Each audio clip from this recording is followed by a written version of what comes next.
Hey everyone, Crown Critic here.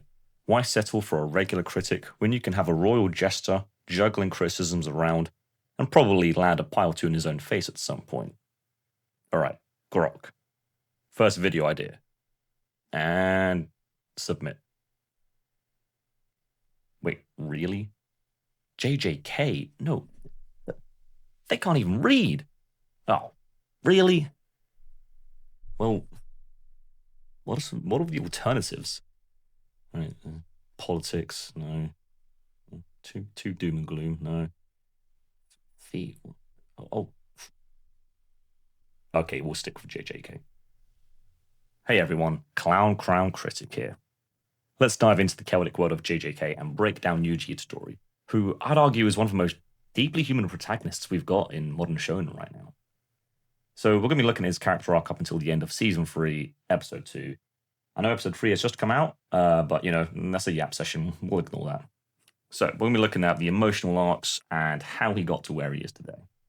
If you're watching this, and you probably enjoy digging deep down into your favorite stories like I do, so just a quick spoiler warning for JJK up to the end of Episode 2 of Season 3, of course. If you're not up to speed, then, go binge it. I mean, what else are you doing? It's Sunday. I mean, most of you probably don't even work anyways if you're watching YouTube videos on a Sunday. Anyways, so Yuji starts off as an ordinary teen caught in a cursed nightmare, but at the end of the second episode, I'd argue he's a simpler tragedy. He's been reborn through hardship.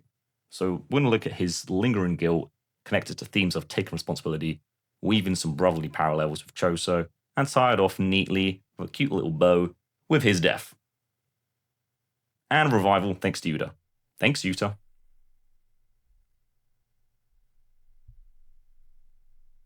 Let's go back to the beginning. Season 1, Episode 1.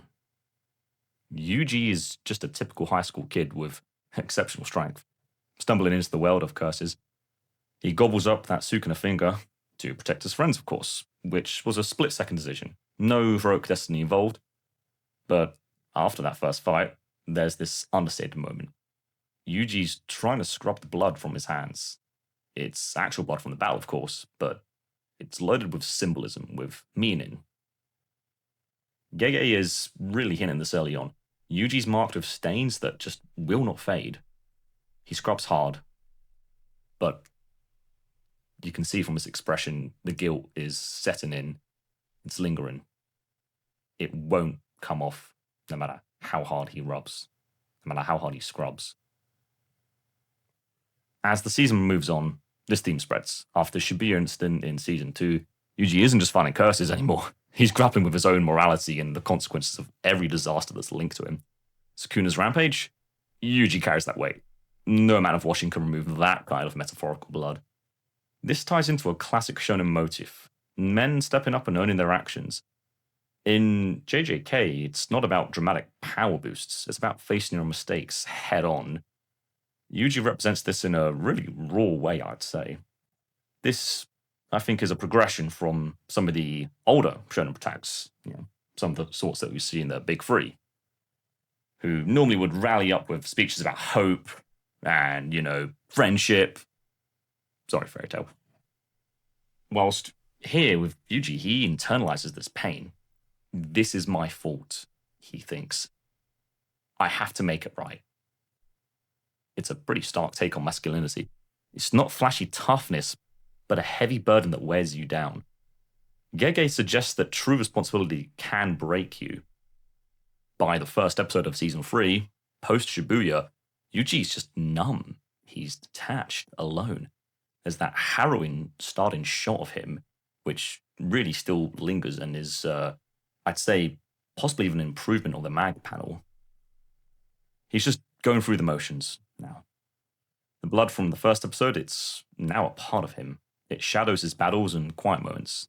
He calls himself a tool, but deep down inside, he's desperate for redemption, despite being this cog, this sorcerer.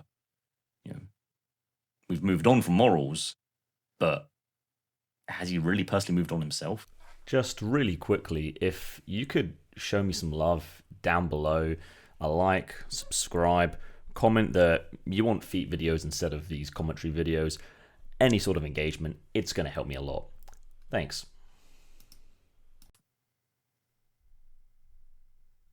Now let's take a little shift sideways and take a look at arguably one of the best characters, our favorite boy, Choso. So if Yuji's arc is defined by that unremovable blood and the sense of duty, well, Choso mirrors it, but looking more from the lens of family. In the first episode, Choso's wrestling with his own identity. He's half human, half curse, but he was alone. He lost to Eso and Kechizu. He's pretty forgiving to Yuji for that. But then comes the revelation, of course, that, well, Yuji and him share blood. Choso sensed it during Shibuya, but Season 3's really made that concrete now. He's calling Yuji brother, not just biologically, but on a deeper level. For Yuji, who's lost so many, Junpei, Nanami, Nobara, this is an unexpected anchor, but it also echoes the theme of responsibility. Choso's taken on that big brother role. He's protecting Yuji where he couldn't with his own siblings. It's about men owning up on a family scale, blood in every sense. By the second episode, this builds during the lead up to Yuji's execution. Choso fights beside him, sharing knowledge on that convergence and blood manipulation. It's more than strategy, it's brotherly guidance at this point. Remember Yuji's grandfather's last words. Die surrounded by people who you love. Choso lives that out, pulling Yuji from isolation. Parallel really strikes home. Yuji's lonely hand-washing in episode 1 was just pure solitary guilt. He's taken responsibility, but he's not opening up to anyone else. But with Choso, not even really through Yuji's own will, Choso bonded to him, and that blood's become a connection. Gege's sane family could be a curse, but also a way to heal. If you think about that half curse, half human thing we've got going on there. But as your jester critic, is this perhaps a tad convenient? You could definitely point out a few shallow steps taken with Choso in terms of the shift from enemy to ally a little bit too quickly, and I would have personally loved to have seen a little bit more fleshed out, no pun intended, in terms of why Yuji's accepting Choso, other than just perhaps desperation at this point. But it does humanize Yuji. It shows that even at his lowest, he's taken responsibility, draws in support. These brotherly ties set the stage for Yuji's death. Not an end, but a rebirth, through the bonds that he didn't see. Let's bring it together. Episode 2's big moment. Yuji's actual death, or what seems like it. After Shibuya, the higher-ups obviously sentenced him to execution. As Sukuna's vessel, he's too dangerous, and without Gojo now here to protect him, so Yuji accepts it without a fight. You could argue, as that lingering blood, that unshakable responsibility, he believes, I deserve this, or that destruction, it's on me. It's the height of tragic masculinity, shouldering the world alone. Or does he?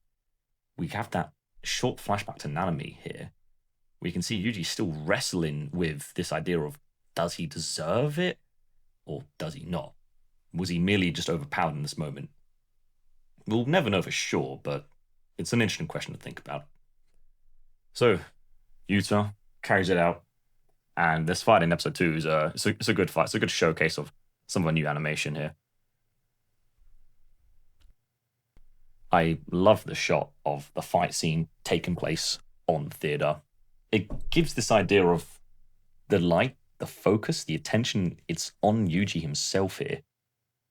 He's been killed, but in an ironic twist, he comes back to life, of course, through Yuta's actual plan all along.